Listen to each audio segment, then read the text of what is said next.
Fala pessoal, tudo certinho? Bem-vindos a mais um vídeo do canal Biologia com Samuel Cunha. Se você quiser todas as videoaulas de biologia do ensino médio, mais material de apoio como lista de exercícios, resumos e apostilas, acesse aqui na descrição desse vídeo o link para a plataforma do professor Samuel Cunha. E nesta aula vamos falar sobre os organismos unicelulares e os organismos pluricelulares, também chamados de organismos multicelulares. Fica ligado no vídeo após a vinheta.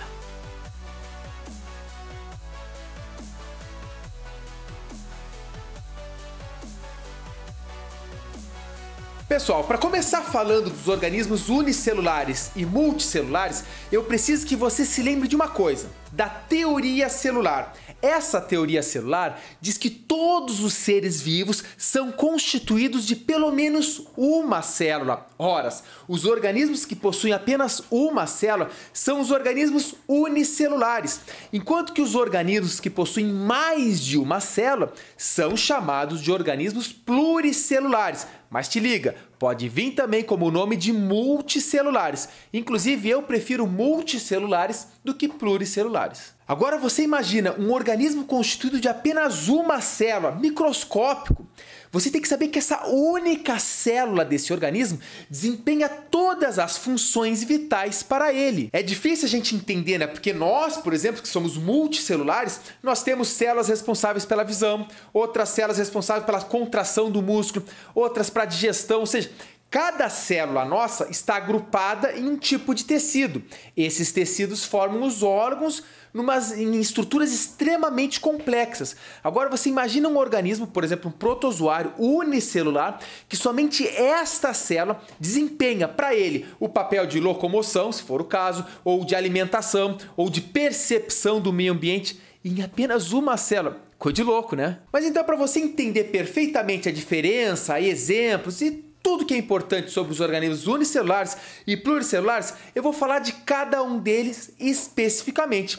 Vamos começar pelos organismos unicelulares. Como eu já falei para vocês, os organismos unicelulares são constituídos de apenas uma célula. E é importante você saber que os primeiros seres vivos a surgirem na Terra eram unicelulares.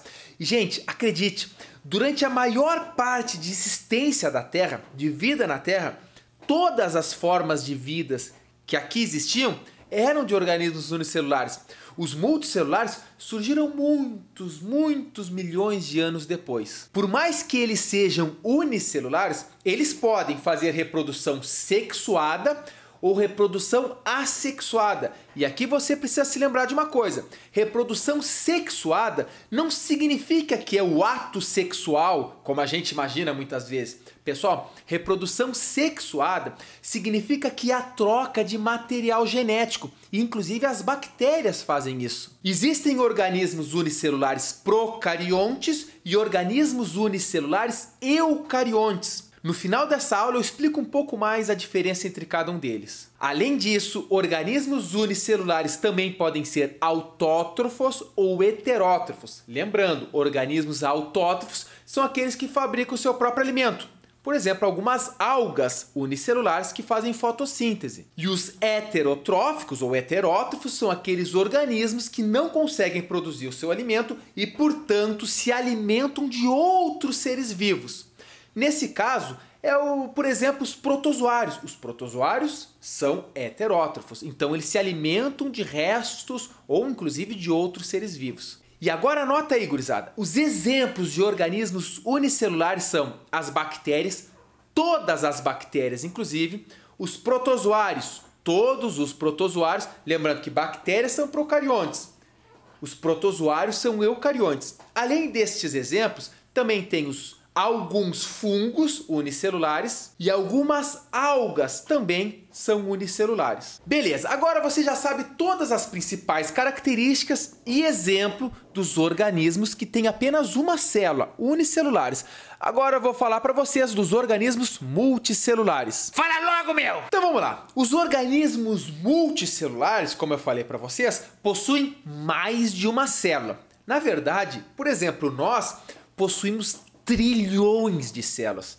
É muita célula, porque é importante a gente lembrar que quando nós crescemos em tamanho, nós não estamos aumentando as nossas células, nós estamos aumentando o número de células. Esses organismos multicelulares são mais complexos.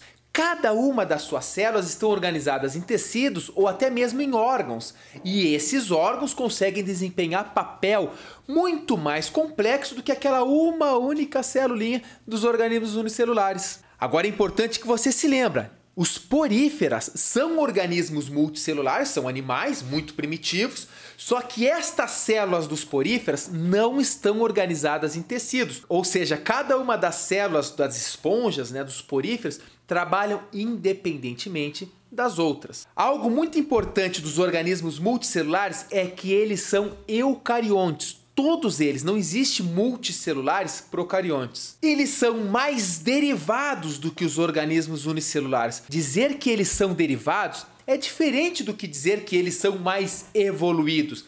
Não, gente, é errado. Organismos multicelulares são tão evoluídos quanto organismos unicelulares. Agora nós, ou todos os outros organismos multicelulares, são mais derivados, porque existiram muito mais modificações evolutivas ao longo do tempo. Eles podem ser autótrofos, como as plantas, ou heterótrofos, como por exemplo os animais. A reprodução pode ser assexuada ou sexuada. Me dá um exemplo! Por exemplo, nós, animais, fazemos reprodução sexuada, porque nós trocamos material genético. Já as plantas podem fazer reprodução sexuada, mas podem também, por exemplo, fazer reprodução assexuada. Tira um brotinho de uma planta e planta em outro vasinho. Dali vai nascer uma nova planta sem troca de material genético, ou seja, é um tipo de reprodução assexuada. Vale lembrar que os organismos multicelulares surgiram muito, mas muito depois do que os organismos unicelulares.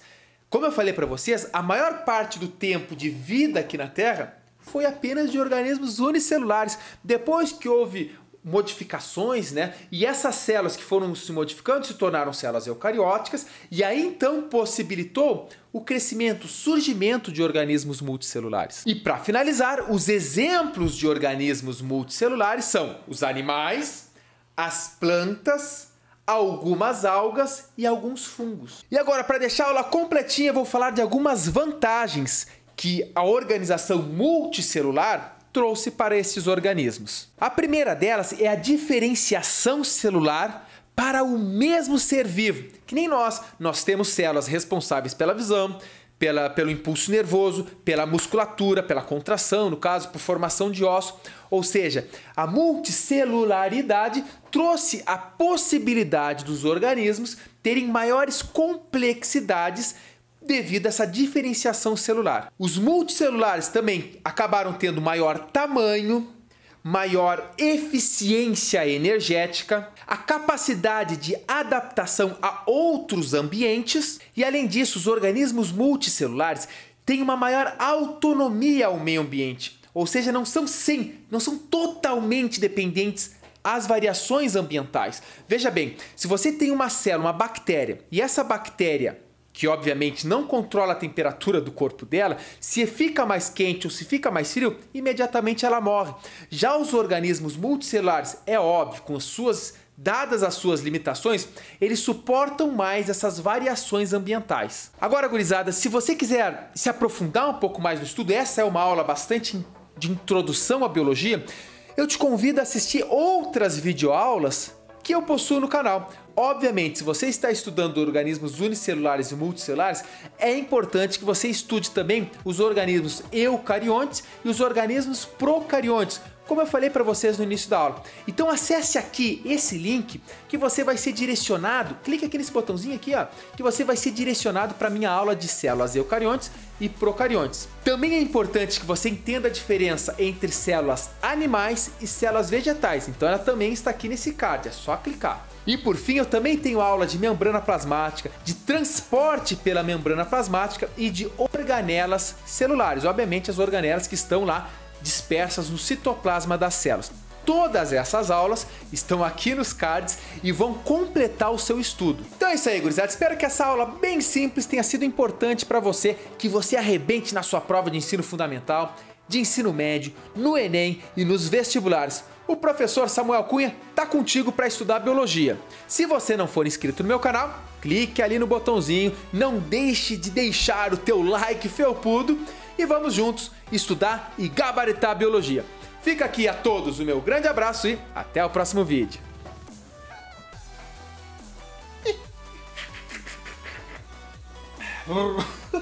Esse amargo tá forte.